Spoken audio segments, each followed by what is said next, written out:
Whether you like it or not, the price of a gun could actually indicate its performance. I mean, these gun companies won't price their firearms expensively if they know that the cost will not justify the overall quality of their products. Price is a telltale sign of a gun's overall value, and that's not something we can downplay. But here's the thing. There are few exceptions to this unwritten rule, and in fact, I have included the best ones here. What's up, everyone? This is your boy Ted from Line45. In this episode, I have listed down the best guns you can buy for under $500, and while these guns are relatively within your pocket's reach, their qualities can possibly compete with those that are priced higher than them. Before we get underway, please remember to hit the like and subscribe buttons. I know it is a chore, but these simple clicks help my channel immensely. Now let's return to the video. CZ P10F. You can't just snub CZ pistols. If you are a shooter who is worth their salt, then you can probably acknowledge that these CZ guns can actually get the job done. CZ today is mostly known for its competition pistols, such as the CZ Shadow 2 and the CZ TS2. God, I love those guns. However, there are still other CZ pistols that have the same finesse, but are just under the radar. The CZ P10F is one of them, and it has multiple variations. But the one I'm presenting here is its base model, which you can actually buy today for a price of less than $500. It is a full-size polymer striker-fired pistol that has great ergonomics and offers an interface that handles left-handed shooters quite well. Its mag release is swappable, while its slide release is fully ambidextrous. And since it is a full-size gun, it also allows for a full grip, even if your hands are large. There is a decent amount of texturing on the grip panels for a secure hold, and its trigger guard is spacious enough for gloved fingers. Meanwhile, its backstrap is adjustable, which means that you can adjust its fit. The P10F is chambered in 9mm, and it gives a generous stopping power. 19 rounds of 9mm fit to its flush-fit mag, and it should help you scare or take down any threat. It has a simple operation as well, as it allows one-handed racking of its slide. Speaking of the slide, it's compatible with red dots, so aside from its sights, you have the option to make it extra precise. Without a shadow of a doubt, the P10F is accurate and reliable.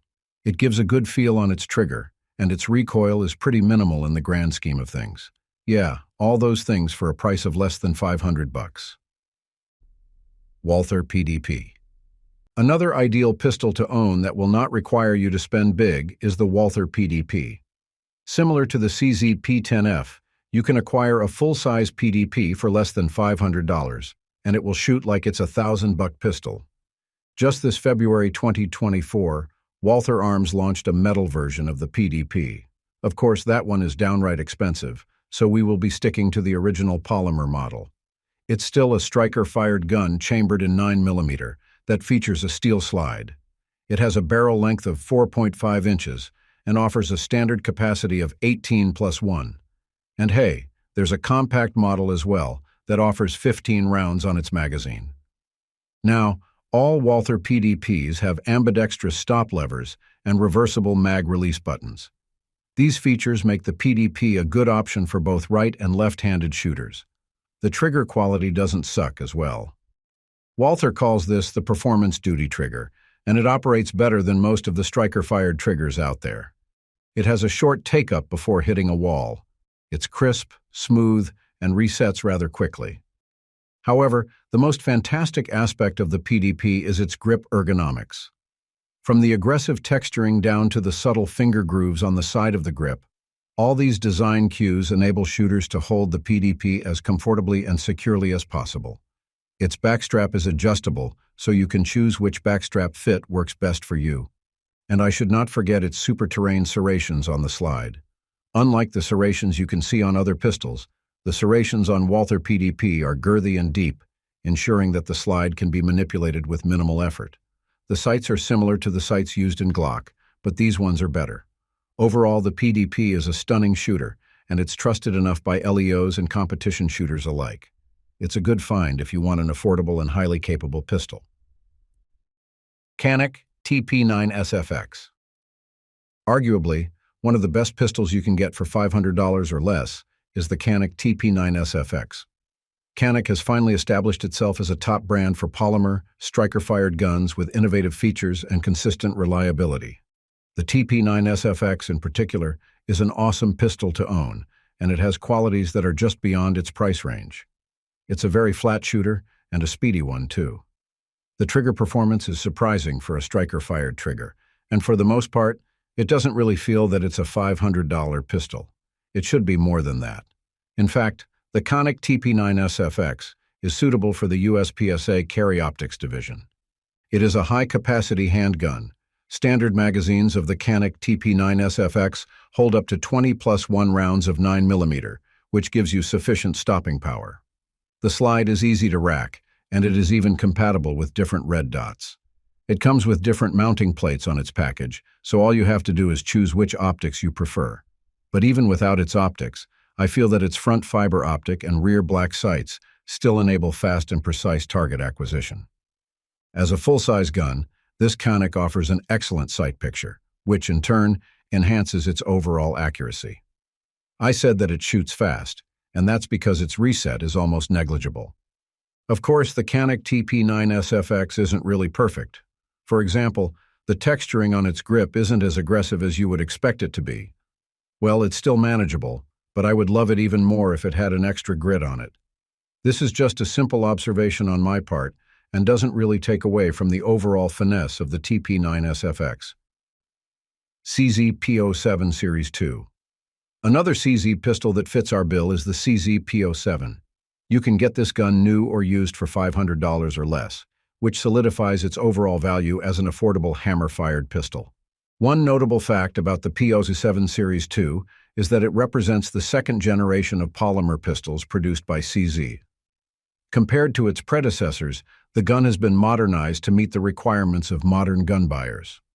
This double-action, single-action gun is not just comfortable to shoot, but it's also rugged and downright accurate. It can be used as a carry pistol. However, with its size and weight, I think it works better as a gun for home defense. But that's just me. The new P07 is chambered in 9mm and holds 15 rounds on its magazine.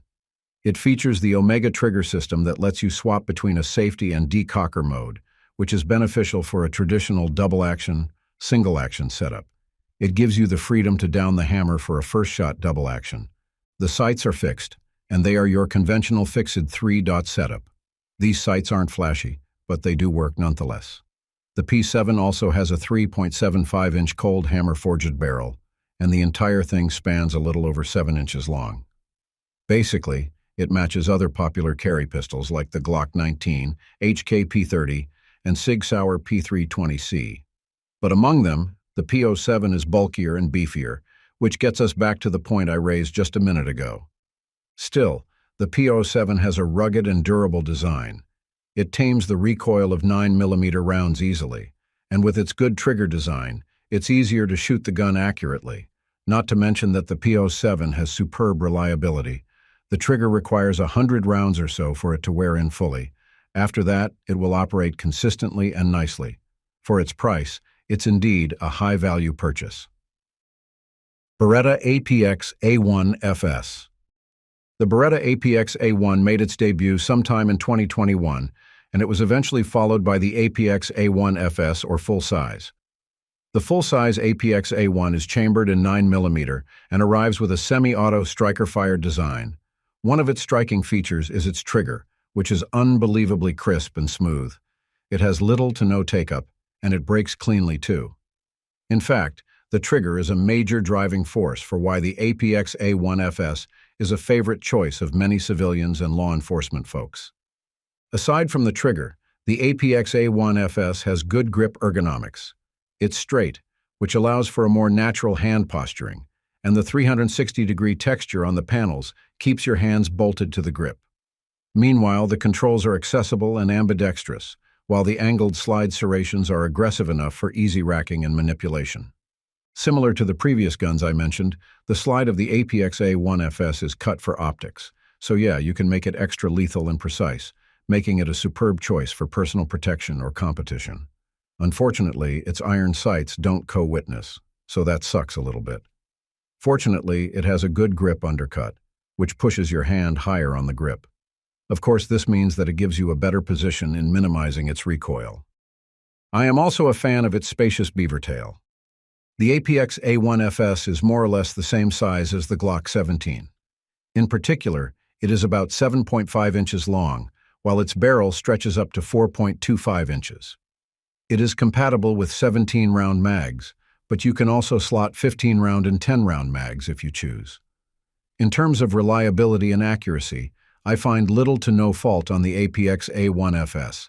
It's a solid investment if you have a spare $500 with you. Thanks for watching. If you want to see more gun videos like this, just click the subscribe button and notification bell. Take care and stay safe.